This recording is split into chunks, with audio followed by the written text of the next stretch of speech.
அமெரிக்காவின் ஸ்டெல்த் போர் விமானங்களான F-35 மற்றும் B-2 போம்பர் போர் விமானங்களை கொத்தாக தட்டி தூக்குவதற்கு ஈரானில் களமிறக்கப்பட்டிருக்கக்கூடிய அதிநவீன ராடர் கருவிகளும் ஈரானை வலுப்படுத்துவதற்கு தேவையான அனைத்து விதமான உதவிகளையும் தொடர்ச்சியாக மேற்கொண்டு வரும் சீனாவும் ஈரானுடனான அடுத்த கட்ட பேச்சுவார்த்தைகள் ஜெனீவாவில் தான் நடைபெறப் போகின்றதா?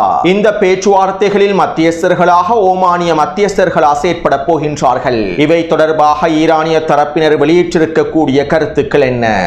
ஈரானுக்கு எதிராக களமிறங்கி இருக்கக்கூடிய கனடாவினுடைய மிரட்டல்களும் பொருளாதார தடைகளும், ஜெர்மனியில் ஈரான் இஸ்லாமிய குடியரசுக்கு எதிராக நடைபெற்றிருக்கக்கூடிய ஆர்ப்பாட்டங்களும், ஐரோப்பாவை கிழித்து தொங்கவிட்ட ஈரானிய வெளியுறவுத்துறை அமைச்சர் அப்பாஸ் அரக்ச்சி அவர்களும், கோபத்தாலும் விரக்தியினாலும் ஈரானுக்கு எதிரான செயற்பாடுகளை மேற்கொண்டு வரக்கூடிய எலன் மஸ்கும் அவருடைய சிறுபிள்ளைத்தனமான செயற்பாடுகளும், ஹிஸ்புல்லா இராணுவத்திற்கு எதிராக விதிக்கப்பட்டிருக்கக்கூடிய பொருளாதார தடைகளும், தெற்கு லெபனானில் உச்ச தாக்குதல்களை மேற்கொண்டு வரும் இஸ்ரேலி ஆக்கிரமிப்பு இராணுவமும், லெபனானில் ஹிஸ்புல்லாவை பலவீனப்படுத்துவதற்கு மும்முரமாக வேலை திட்டங்களை மேற்கொண்டு வரக்கூடிய அடிமை சவுதி அரேபியாவும், அடிமைகளான சவுதி அரேபியா மற்றும் ஐக்கிய அரபு அமீரகத்திற்கு இடையிலான மோதல்களும், இந்த மோதல்களை தீர்த்து வைப்பதற்காக களமிறங்கியிருக்கக்கூடிய அடிமை எகிப்தும், இனி வரக்கூடிய நாட்களில் இந்த மோதலை முடிவுக்கு கொண்டு வருவதற்கு களமிறங்கப் போகும் டொனால்ட் ட்ரம்பும்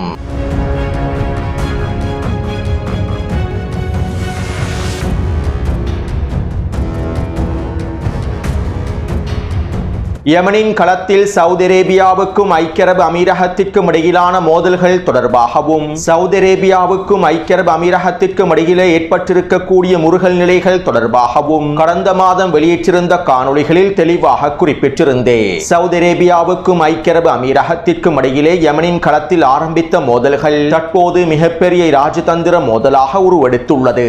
மேலும் யமனின் களத்தில் சவுதி அரேபியாவுக்கும் ஐக்கிய அரபு அமீரகத்திற்கும் இடையிலான மோதல்கள் முடிவுக்கு கொண்டு வரப்பட்ட இராஜதந்திர ரீதியில் சவுதி அரேபியாவுக்கும் ஐக்கிய அரபு அமீரகத்திற்கும் இடையிலான விரிசல்கள் அதிகரித்துள்ளன. அதாவது மத்திய கிழக்கிலே யார் தலைமை அடிமையாக இருக்க வேண்டும் என்பதனை நிரூபிப்பதற்காகவே அடிமைகளான சவுதி அரேபியாவுக்கும் ஐக்கிய அரபு அமீரகத்திற்கும் இடையில் மோதல்கள் விரிவடைந்துள்ளன. மத்திய கிழக்கு பிராந்தியத்தில் நான் தான் தலைமை அடிமையாக இருப்பேன் என சவுதி அரேபியா போராடுகின்றது. அதே நேரம் இல்லை, நான் தான் மத்திய கிழக்கின் மிகப்பெரிய அடிமையாக இருப்பேன் என ஐக்கிய அரபு அமீரகம் போராடுகின்றது. இரண்டு அடிமைகளும் மத்திய கிழக்கு பிராந்தியத்தில் தங்களுடைய அடிமை செல்வாக்கை நிலைநிறுத்துவதற்காகவே போராடுகின்றார்கள். மேலும் இதன் மூலமாகவே இந்த அடிமைகளுக்கு இடையிலான முருகல் நிலைகளும் அதிகரித்துள்ளன.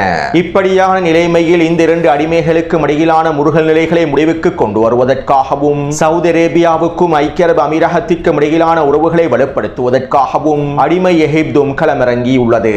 அமெரிக்காவினுடைய வேண்டுகோளுக்கு அமைவாகவே அடிமை எகிப்து சவுதி அரேபியாவுக்கும் ஐக்கிய அரபு அமீரகத்திற்கும் இடையிலான உறவுகளை வலுப்படுத்துவதற்கான பேச்சுவார்த்தைகளையும் ஆரம்பித்துள்ளது.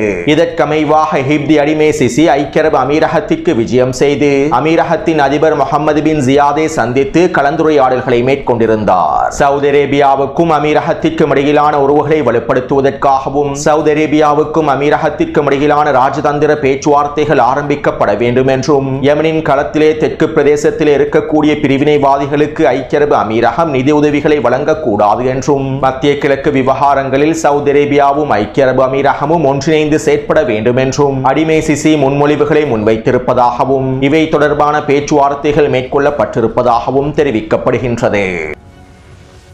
இருப்பினும் இந்த பேச்சுவார்த்தைகள் பெரிதாக பயனளிக்கவில்லை என்றும், அதே நேரம் எகிப்தினுடைய தலைமையில் நடைபெற்றிருக்கக்கூடிய இந்த பேச்சுவார்த்தைகள் பெரிதாக பயனளிக்கவில்லை என்றும், சவுதி அரேபியாவுக்கும் அமீரகத்திற்கும் இடையிலான முருகல் நிலைகள் அடுத்த கட்டத்தை நோக்கி விரிவடைந்திருப்பதாகவும் மத்திய கிழக்கு ஆய்வாளர்கள் தெரிவித்துள்ளார்கள். இதற்கமைவாக ரியாதிலே நடைபெற்ற பாதுகாப்பு கண்காட்சி நிகழ்ச்சிகளிலும் அமீரகத்தினுடைய நிறுவனங்கள் கலந்து கொள்ளவில்லை. அதே போன்று அமீரகத்தில் நடைபெற்ற மிகப்பெரிய கண்காட்சி நிகழ்வுகளிலும் சவுதி அரேபியாவினுடைய நிறுவனங்கள் கலந்து கொள்ளவில்லை. மேலும் ஐக்கிய அரபு அமீரகத்திலே முதலீடுகளை மேற்கொண்டிருக்கக்கூடிய சவுதி அரேபிய நிறுவனங்களை முழுமையாக அமீரகத்திலிருந்து திரும்ப பெறுவதற்கான வேலை திட்டங்களையும் சவுதி அரேபியா மேற்கொண்டு வருகின்றது.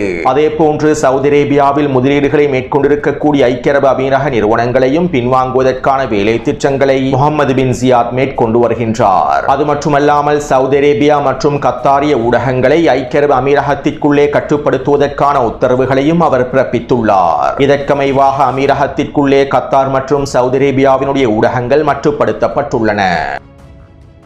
இப்படியான நிலைமையிலேயே சவுதி மற்றும் அமீரக அடிமைகளுக்கு இடையிலான மோதல்கள் தொடர்பாக அமெரிக்க செனட்டர் லிண்ட்சே கிரஹாம் இவ்வாறு தெரிவித்துள்ளார். சவுதி அரேபியாவினுடைய பட்டத்து இளவரசர் முகமது பின் சல்மானும் ஐக்கிய அரபு அமீரகத்தினுடைய அதிபர் முகமது பின் ஜியாத் அவர்களும் புத்திசாலித்தனமாக நடந்து கொள்ள வேண்டும். தற்போதைய சூழ்நிலையில் சவுதி அரேபியாவுக்கும் அமீரகத்திற்கும் இடையிலே ஏற்பட்டிருக்கக்கூடிய இந்த முருகல் நிலைகள், மோதல் நிலைமைகள் ஈரானுக்கு ஒரு சிறந்த வாய்ப்பாக மாறிவிடும். சவுதி அரேபியாவுக்கும் அமீரகத்திற்கும் இடையிலான மோதல்கள் முட்டாள்தனமானவை. அமீரகத்தினுடைய தலைவர் முகமது பின் ஜியாத் அவர்கள் ஒரு ஜியோனிஸ்ட் அல்ல.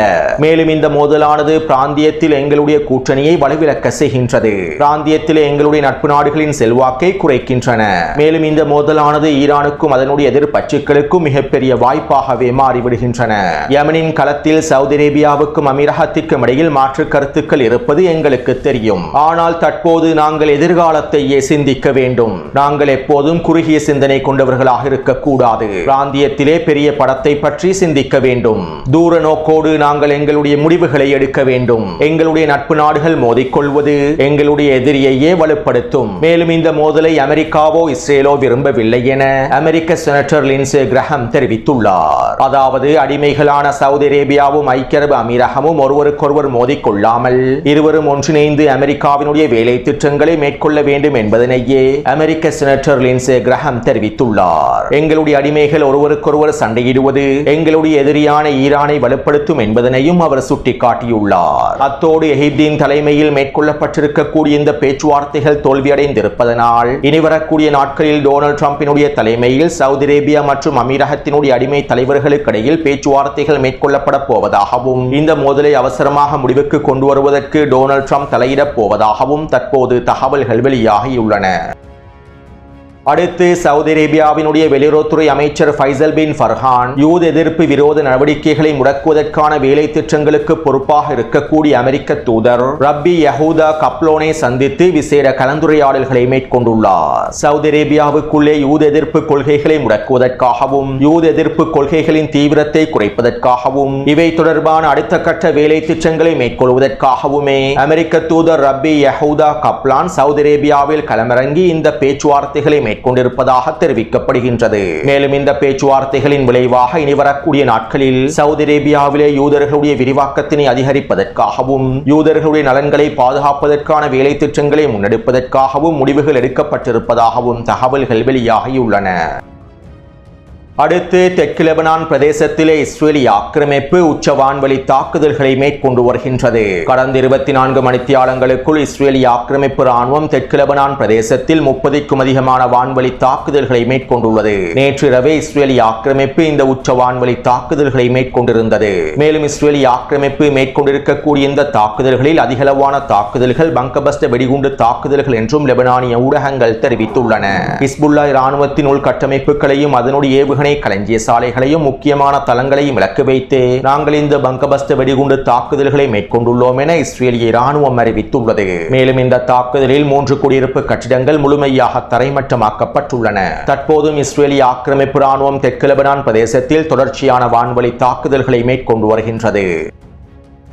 அடுத்து அமெரிக்காவின் கருவூலத்துறையானது ஹிஸ்புல்லா இராணுவத்திற்கு எதிராகவும் ஹிஸ்புல்லா இராணுவத்தோடு தொடர்பு பற்றிருக்கக்கூடிய நிதி நிறுவனங்களுக்கு எதிராகவும் உச்ச பொருளாதார தடைகளை விதித்துள்ளது. ஹிஸ்புல்லாவினுடைய பொருளாதாரத்தை வலுப்படுத்தக்கூடிய நிதி நிறுவனங்களில் மிக முக்கியமான நிதி நிறுவனமாக இருக்கக்கூடிய ஜூட்சால் நிறுவனத்திற்கு எதிராக உச்ச பொருளாதார தடைகள் விதிக்கப்பட்டுள்ளன. மேலும் குறித்த ஜூட்சால் நிறுவனமானது ஹிஸ்புல்லாவிடம் இருக்கக்கூடிய அனைத்து தங்கமும் குறித்த நிறுவனத்திடம் தான் இருப்பதாகவும் இந்த தங்கத்தை திரவ நிலைக்கு மாற்றுவதற்கான வேலை திட்டங்களையும் குறித்த நிறுவனம் தான் மேற்கொள்வதாகவும் இதனாலேயே நாங்கள் இந்த நிறுவனத்தை இலக்கு வைத்து உச்ச பொருளாதார தடைகளை விதித்துள்ளோம் என அமெரிக்க கருவூலத்துறையானது அறிவித்துள்ளது. மேலும் குறித்த நிதி நிறுவனத்தோடு சம்பந்தப்பட்டிருக்கக்கூடிய தனிநபர்களுக்கு எதிராகவும் அமெரிக்க கருவூலத்துறையானது பொருளாதார தடைகளை விதித்துள்ளது. ஹிஸ்புல்லாவின் பொருளாதாரத்தை பலவீனப்படுத்துவதற்காகவும் ஹிஸ்புல்லாவுக்கும் ஈரானுக்கும் இடையிலான நிதி தொடர்புகளை துண்டிப்பதற்காகவும் மேற்கொள்ளப்பட்டு வரக்கூடிய வேலை திட்டங்களின் ஒரு பகுதியாகவே இந்த பொருளாதார தடைகள் விதிக்கப்பட்டிருப்பது இருப்பதாக தெரிவிக்கப்படுகின்றது. மேலும் ஹிஸ்புல்லாவுக்கும் ஈரானுக்கும் இடையிலான நிதி தொடர்புகள் கப்பல் வலையமைப்பின் மூலமாக மேற்கொள்ளப்படுகின்றன. இதனால் தற்போது ஹிஸ்புல்லாவையும் ஈரானையும் தொடர்பு படுத்தக்கூடிய கப்பல் வலையமைப்புகளை முழுமையாக முடக்குவதற்கான வேலை திட்டங்களையும் அமெரிக்க நிறுவனம் மேற்கொண்டு வருவதாக இஸ்ரேலிய ஆக்கிரமிப்பு ஊடகங்கள் தெரிவித்துள்ளன. ஹிஸ்புல்லாவினுடைய மீள் கட்டமைப்புக்கு ஈரான் தொடர்ச்சியான ஆதரவை வழங்கி வருகின்றது. ஹிஸ்புல்லாவுக்கு தேவையான நிதி ஒதுக்கீடுகளை முழுமையாக வழங்கி வருகின்றது. மேலும் ஈரானிய விமானங்கள் லெபனானுக்குள்ளே களமிறங்குவது தடை செய்யப்பட்டுள்ளது. இதனால் கப்பல் வலையமைப்பை பயன்படுத்திய ஈரான் ஹிஸ்புல்லாவுக்கு தேவையான நிதி உதவிகளை தொடர்ச்சியாக மேற்கொண்டு வருகின்றது. இப்படியான நிலைமையிலேயே இந்த கப்பல் வலையமைப்பை முடக்குவதற்கான வேலை திட்டங்களை மேற்கொண்டு வருகின்றார்கள். அதேபோன்று லெபனானுக்குள்ளே ஹிஸ்புல்லாவின் செல்வாக்கை கட்டுப்படுத்துவதற்காகவும் ஹிஸ்புல்லாவினுடைய செல்வாக்கை முழுமையாக நீக்குவதற்காகவும் சவுதி அரேபியா லெபனானிய அரசாங்கத்தோடு ஒன்றிணைந்து பல வேலை திட்டங்களை மும்முரமாக மேற்கொண்டு வருகின்றது. சுருக்கமாக குறிப்பிடுவதாக இருந்தால் லெபனானிய பிரதமர் நவாப் சலாம் சவுதி அரேபியாவினுடைய அடிமையாகவும் கைக்கூலியாகவும் செயற்படுகின்றார். மேலும் நவாப் சலாமை பயன்படுத்திய சவுதி அரேபியா லெபனானிய அரசியல் களத்தில் ஹிஸ்புல்லாவை பலவீனப்படுத்துவதற்காகவும் அரசியல் களத்திலிருந்து ஹிஸ்புல்லாவை முழுமையாக நீக்குவதற்காக வேலை திட்டங்களை மேற்கொண்டு வருகின்றது. இதற்காக பல மில்லியன் பில்லியன் டாலர்களையும் சவுதி அரேபியா லெபனானுக்குள்ளே களமிறக்கியுள்ளது. லெபனானுக்குள்ளே அடுத்த பாராளுமன்ற தேர்தல் நடைபெறப் போகின்றது. இந்த பாராளுமன்ற தேர்தலிலே ஹிஸ்புல்லாவினுடைய செல்வாக்கை முழுமையாக குறைப்பதற்கான வேலை திட்டங்களையும் சவுதி அரேபியா மேற்கொண்டு வருகின்றது.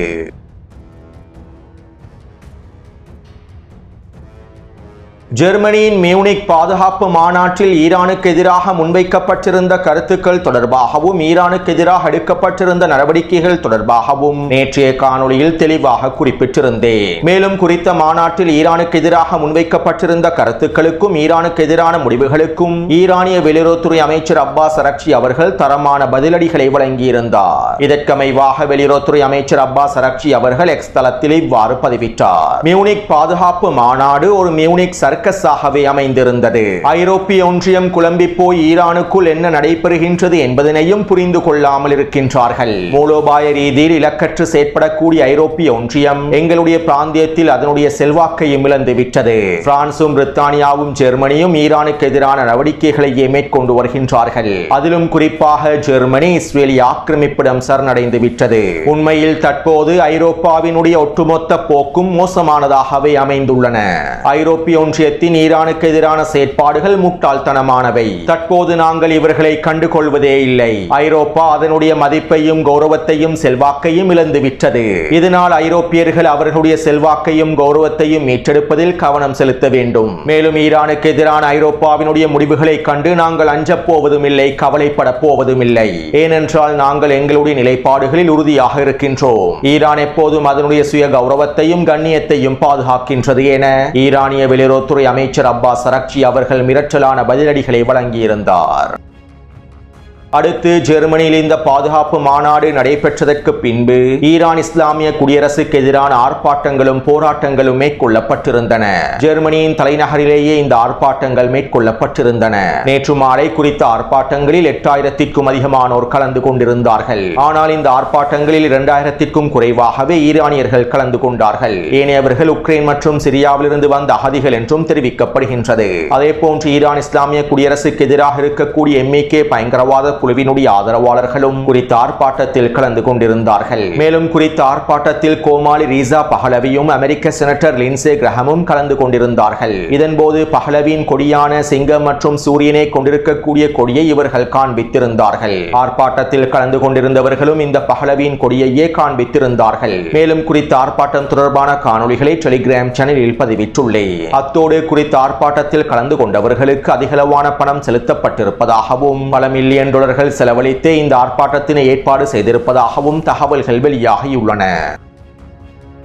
அடுத்து கனடா ஈரானுக்கு எதிரான மிரட்டல்களை வெளியிட்டு ஈரானுக்கு எதிரான பொருளாதார தடைகளையும் விதித்துள்ளது. ஏற்கனவே கனடா ஈரானிய IRGC இராணுவத்தினை பயங்கரவாத பட்டியலில் இணைத்தது. மேலும் தற்போது ஈரானுக்கு எதிரான உச்ச பொருளாதார தடைகளையும் விதித்துள்ளது. இவை தொடர்பாக கனடாவினுடைய வெளியுறவுத்துறை அமைச்சர் ஆனந்த் இவ்வாறு தெரிவித்துள்ளார். ஈரானின் தற்போதைய சர்வதிகார அரசாங்கம் ஈரானுக்குள்ளே மனித உரிமை மீறல்களை மேற்கொண்டுள்ளது. ஈரானிய ஆர்ப்பாட்டக்காரர்களுக்கு எதிராக கொடூரங்களை மேற்கொண்டுள்ளது. ஈரானிய மக்களுக்கு எதிராக இந்த அரசாங்கம் அரசாங்கம் மேற்கொண்டிருக்கக்கூடிய கொடூரங்களை பார்த்து கொண்டு நாங்கள் சும்மா இருக்க போவதில்லை. இந்த மனித உரிமை மீறல்களுக்கு எதிராக நாங்கள் குரல் கொடுப்போம். மேலும் ஈரானினுடைய இந்த மனித உரிமை மீறல்களுக்காகவே தற்போது நாங்கள் ஈரானுக்கு எதிரான பொருளாதார தடைகளை விதித்துள்ளோம். இந்த பொருளாதார தடையின் மூலமாக ஈரானின் மிக முக்கியமான நபர்கள் கனடாவுக்குள்ளே நுழையவும் முடியாது. கனடாவில் இருக்கக்கூடிய ஈரானிய முதலீடுகளும் முழுமையாக வெளியேற்றப்படும். அதே நேரம் ஈரானுக்குள்ளே ஆட்சி மாற்றம் ஏற்படாத வரை நாங்கள் ஈரானுடனான தொடர்புகளை உறவுகளை வளர்த்துக் கொள்ளப் போவதில்லை. ஈரானின் தற்போதைய அரசாங்கம் வீழ்த்தப்பட்டு ஈரானுக்குள்ளே ஆட்சி மாற்றம் ஏற்பட்டால் மாத்திரமே நாங்கள் ஈரானுடனான உறவுகளை வளர்த்துக் கொள்வோம் என கனடாவினுடைய வெளியுறவுத்துறை அமைச்சர் ஆனந்த் தெரிவித்துள்ளார். காசாவிலே பலஸ்தீனிய மக்கள் கொன்று குவிக்கப்படும் போது 1,00,000க்கும் அதிகமான பலஸ்தீனிய மக்கள் இனப்படுகொலை செய்யப்படும் போது இவர்கள் எல்லாம் எங்கு இருந்தார்களோ தெரியவில்லை. பலஸ்தீனிய மக்களை இனப்படுகொலை செய்ததற்காக கனடாவானது இஸ்ரேலிய ஆக்கிரமிப்புக்கு எதிராக ஒரு பொருளாதார தடையை கூட விதிக்கவில்லை. இஸ்ரேலிய ஆக்கிரமிப்புடனான உறவுகளை துண்டிக்கவில்லை. ஆனால் தற்போது அனைத்து மேற்குலக நாடுகளும் மனித உரிமை என்கின்ற பெயரில் ஈரானுக்கு எதிராக களமிறங்கியுள்ளார்கள். மனித உரிமைகளை பாதுகாப்பதற்காக ஈரானிய மக்களை பாதுகாப்பதற்காக ஈரானுக்குள்ளே நாங்கள் தலையிட வேண்டும் என்றும் இவர்கள் தற்போது கோஷங்களையும் எழுப்பி வருகின்றார்கள். உண்மையில் மேற்குலகினுடைய ஜனநாயகத்தை நினைத்தால் வேடிக்கையாகவே இருக்கின்றது. அடுத்து எக்ஸ் தளத்திலே ஈரானிய வெளியுறவுத்துறை அமைச்சர், தேசிய பாதுகாப்பு சபையினுடைய தலைவர் மற்றும் ஏனைய ஈரானிய அரசியல் தலைவர்களுக்கான உத்தியோகபூர்வமான உறுதிப்படுத்தல்களை எலன் மஸ்க் நீக்கியுள்ளார். அதாவது இவர்களுடைய கணக்குகளை உறுதிப்படுத்தக்கூடிய ப்ளூடிக் அடையாளத்தை எலன் மஸ்க் நீக்கியுள்ளார். ஈரானின் தற்போதைய அரசாங்கத்தை குறைமதிப்பிற்கு உட்படுத்துவதற்காகவும் உத்தியோகபூர்வமான அரசாங்கம் அல்ல என்று அறிவிப்பதற்காகவுமே இவ்வாறு எக்ஸ் தளத்திலே ஈரானிய அரசியல் தலைமைகளின் கணக்குகளுக்கு எதிராக எலன் மஸ்க் முடிவுகளை எடுத்துள்ளார். அது மட்டுமல்லாமல் ஈரானின் தற்போதைய அரசியல் தலைமைகளுடைய கருத்துக்களையும் ஈரானிய ஊடகங்களின் கருத்துக்களையும் எக்ஸ் தளத்தில் முடக்குவதற்கான அல்கரிதங்களையும் எலன் மஸ்க் களமிறக்கியுள்ளார். இதன் மூலமாக ஈரான் இஸ்லாமிய குடியரசின் எந்த ஒரு செய்தியும் அதிகளவான மக்களுக்கு காண்பிக்கப்படாது என தெரிவிக்கப்படுகின்றது. அதே நேரம் எலன் மஸ்கினால் ஈரானுக்கு எதிராக இந்த சிறுபிள்ளைத்தனமான முடிவுகளை மாத்திரமே எடுக்க முடியும். ஆனால் ஈரானிய இராணுவத்தினர் எலன் மஸ்கினுடைய ஸ்டார்லிங்க் இணைய சேவையையே ஈரானுக்குள் இருந்து தட்டி தூக்கிவிட்டார்கள். இந்த கோபத்தினாலும் விரக்தியின் காரணத்தினாலுமே தற்போது எலன் மஸ்க் ஈரானுக்கு எதிரான சிறுபிள்ளைத்தனமான முடிவுகளை எடுத்து வருகின்றார். அடுத்து சீனா ஈரானுக்கு தேவையான அதனுடைய அதிநவீன ராடர் கருவிகளை ஈரானுக்குள் களமிறக்கி வருகின்றது. ஏற்கனவே சீனா ஈரானுக்காக மிசார் விஷன் செயற்கைக்கோள் திறன்களை வழங்கியுள்ளது.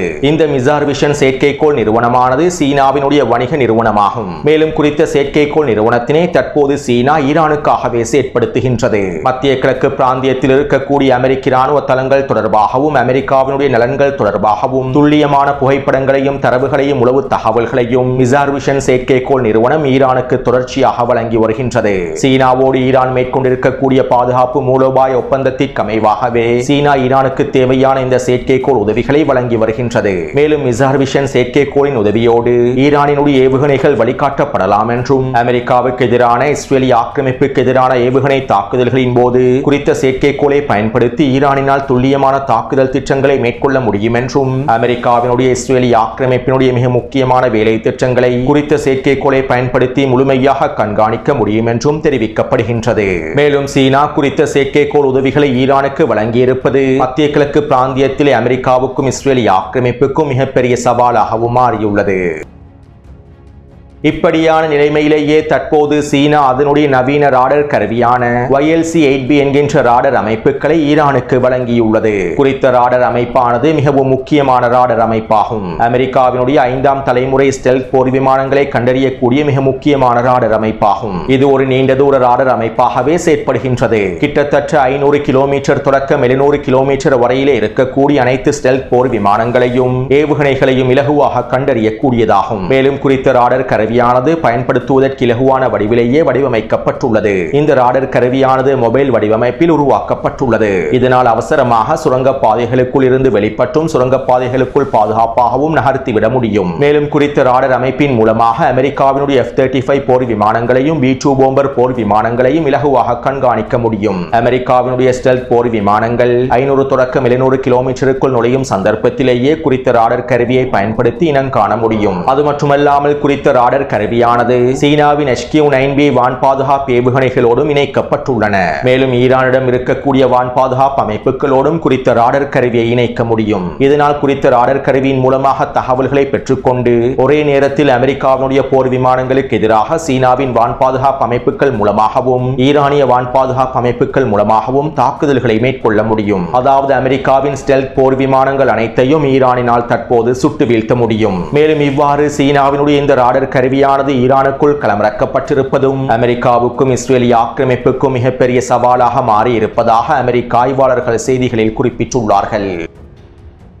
அடுத்து ஈரானுடனான அடுத்த கட்ட பேச்சுவார்த்தைகள் ஜெனீவாவில் நடைபெறும் என அமெரிக்கா அறிவித்திருந்தது. ஓமான் மத்தியஸ்தர்களுடைய தலைமையில் தான் பேச்சுவார்த்தைகள் மேற்கொள்ளப்படும் என ஈரானிய தலைமைகள் தெளிவாக குறிப்பிட்டுள்ளார்கள். இதைத் தொடர்ந்து அமெரிக்க அதிகாரிகள் ஓமானிய மத்தியஸ்தர்களோடு பேச்சுவார்த்தைகளை மேற்கொண்டு ஜெனீவாவிலே ஓமானிய மத்தியஸ்தர்களின் தலைமையில் இந்த பேச்சுவார்த்தைகளை ஆரம்பிப்பதற்கு சம்மதத்தினை வழங்கியுள்ளார்கள். இதற்கமைவாக வருகின்ற செவ்வாய்க்கிழமை ஓமான் மத்தியஸ்தர்களின் தலைமையில் ஜெனீவாவிலே ஈரானுக்கும் அமெரிக்காவுக்கும் இடையிலான அடுத்த கட்ட பேச்சுவார்த்தைகள் மேற்கொள்ளப்பட போகின்றன. மேலும் குறித்த பேச்சுவார்த்தையின் போது ஈரானுக்கு அமெரிக்கா ஒரு புதிய முன்மொழிவை முன்வைக்கும் என்றும் இந்த முன்மொழிவில் இருக்கக்கூடிய நிபந்தனைகளை ஈரான் முழுமையாக ஏற்றுக்கொள்ள வேண்டும் என்றும் இல்லாவிட்டால் பேச்சுவார்த்தைகள் தோல்வியடைந்து ஈரானுக்கு எதிரான இராணுவ நடவடிக்கைகள் ஆரம்பிக்கப்படும் என்றும் அமெரிக்க ஆதாரங்கள் தெரிவித்துள்ளன. எனவே இந்த காணொளி தொடர்பான கருத்துக்களை பதிவிடுங்கள். தொடர்ந்தும் என்னுடன் இணைந்திருங்கள். நன்றி, வணக்கம்.